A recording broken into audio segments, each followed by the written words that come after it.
Um, for probably about at least 12 to 18 months, I've been gradually having increasing back pain and a numbness in the ends of my hands and a lot of trouble coordinating, which I just started to think maybe I was just becoming more clumsy. And basically I did a big wilderness trip which lasted about 12 days and really towards the end really struggled. I was finding I was in constant pain, and I'd had a car accident probably about 6 months before that and rolled my car, and so I guess I started thinking, oh, maybe it was a leftover injury from the car accident, but actually it turns out it was something I've probably had for quite some time that was just increasingly getting worse.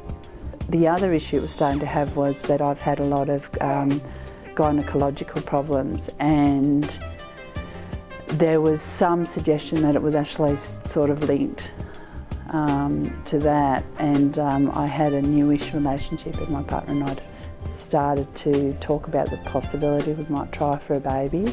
But sort of the combination of everything, I'd seen a gynaecologist. The gynaecologist actually was quite,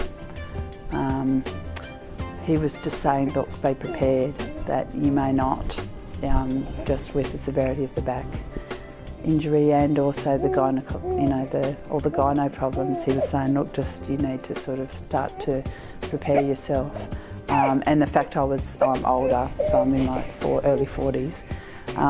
Yeah, it was actually quite severe. So Sister came out to visit me one weekend, and I'd been crying and just, quite distressed, and she said, this is not normal, you shouldn't be in this amount of pain. And I knew she'd been coming to hands-on. She's had similar but slightly different kind of issues, and it had made quite a bit of difference for her. I was starting my treatment here when I found out, obviously, I was pregnant.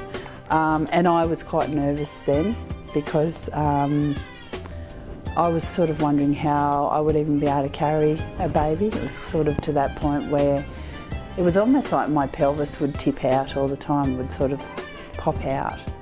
And I was becoming really quite apprehensive. And I was also having a lot of bleeding. I had a couple of potential miscarriages, and throughout the whole time I was coming here, and gradually the pain was subsiding, which was fantastic.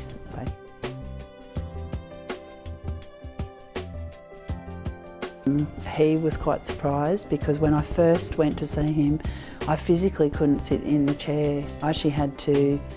I sat down for a minute, and then I actually had to get up and stand up and kind of bounce around the office. And so he was really concerned, and also because of being pregnant I couldn't really take pain relief.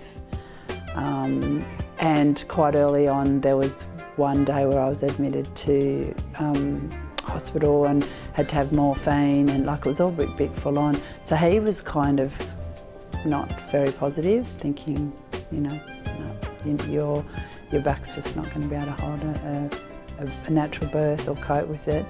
As time went on, he was really surprised that, one, I wasn't in so much pain, and also that basically every time he would do an examination that, everything was holding, which was great. When I actually came to the labour, everything went incredibly well. I felt a lot of it in my lower spine. I didn't end up having to have any pain relief at all. The other thing he talked to me about was potentially having to have an epidural, which I was not excited about at all. And that was not even a consideration when I was in labour. Never even came into it, apart from having to have some hot packs. That was about it. So that was fantastic. I was ecstatic about that.